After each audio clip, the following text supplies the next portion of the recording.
for a reaction to today's vote and the path ahead. Joining me now from Atlanta, ranking member of the House Judiciary Committee, Republican Doug Collins.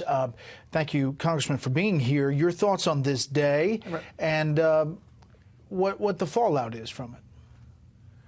Well, as I was on a flight back to Atlanta, it was really a sobering thought, because really what I had said earlier today really began to hit, and that is that a dark cloud has fallen upon the House. And it's not a cloud of something that we have not known about. It's something that the Democrats have talked about now for well over 2 years, or almost 3 years, since Donald Trump was elected.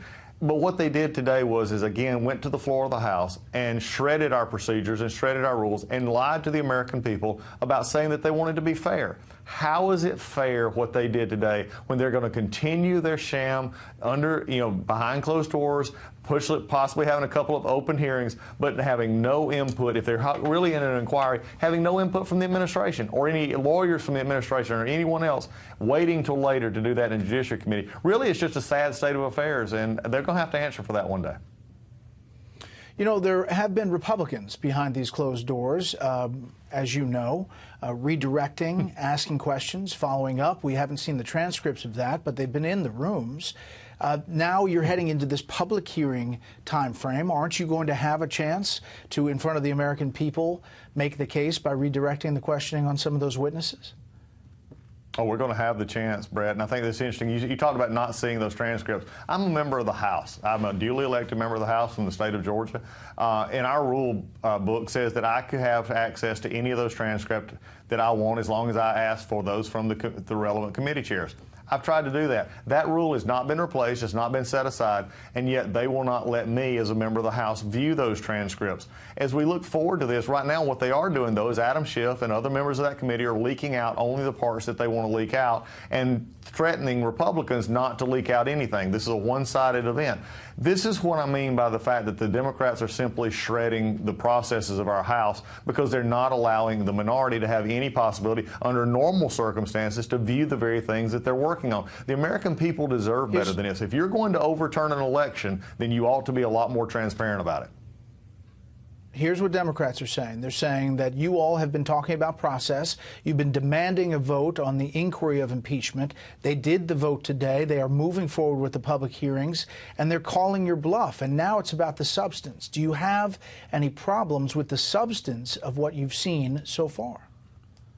Oh, very much so. I mean, if this is calling our bluff, then maybe they didn't hear what we were asking for. We were asking for the very same things that we found. If you're wanting to do it, now, Bret, let's be very clear about this. If you want good process leads to good substance. Unless you've already got your mind made up on what you want, Adam Schiff obviously seems to have impeachment on his mind, then you don't care about process. But true process makes you go and look at the facts, make a fairness process, and then you determine something. We did this under Clinton. We did this under Nixon. Today, they put out maybe 8 pages of how they want to handle this. By the way, we still don't know how they're going to take those transcripts and get them to the Judiciary Committee. We don't have a time frame. We don't know how they're going to open that up. We don't know anything about how we're actually to view those and how they get to when they get to our committee, how the president and his team and how we'll be able to have hearings. There's no process in there to say, yes, the Judiciary Committee is actually going to have an open hearing. Are we going to be simply bound to the report that Adam Schiff gives us? If we are, then Adam Schiff better be there to testify. The problem is they want you to appear that they've done something. In reality, all they did was solidify Adam Schiff's control. They kicked OGR, the Oversight Committee, out. They kicked Foreign Affairs out and tightened it down even further. For them to tell the American people that this is something good, then I challenge them, as I did on the floor today. Let's have an honest debate. If you want this to be a true inquiry, then treat it with the respect and the deference that it deserves, not the way that they're doing it now in the basement of the Capitol, simply letting people know what they want to know. Here is Congressman Clyburn and Speaker Pelosi today. Take a listen. The harder the conflict, the more glorious the triumph. We are here today because brave, dedicated public servants and patrons are standing up for their country. Nobody, I doubt anybody in this place or anybody that you know comes to Congress to take the oath of office, comes to Congress to impeach the President of the United States, unless his actions are jeopardizing our honoring our oath of office. I understand, Congressman, your arguments about process, your arguments about fairness. They, on the floor, numerous times talked about the substance of concerns of men like Colonel Vindman, like other people who have testified about this call and what they saw behind the scenes. On the substance question, do you have concerns at all? No, not at this point. And let me just go back to what Ms. Pelosi has said right there. She said that they didn't come to Congress to impeach. Did we not have a huge controversy the day of swearing in from a congresswoman from Michigan, Ms. Tlaib, who said that we're here to impeach him?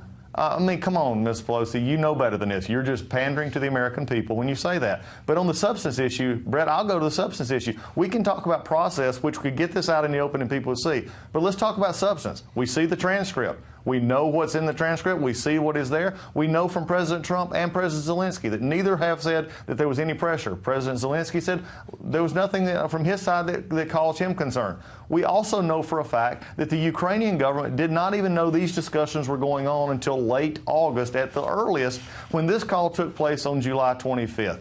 We also know that Bill Taylor, one of their star witnesses, was not on first-hand information, not even second-hand, not even third-hand. He was on fourth-hand information. So if we go forward in this, we're going to definitely hit the process problems, but we're also going to hit the substance, because at this point in time, everything has been laid out, has shown nothing that the president did wrong, just as exactly as what we did for 10 months in the Judiciary Committee while we were saying that he was basically a Russian agent. Let's let the people take a deep breath and see the facts for what they are. Congressman Doug Collins, we appreciate your time. Bret, it's always good to be with you. Take care.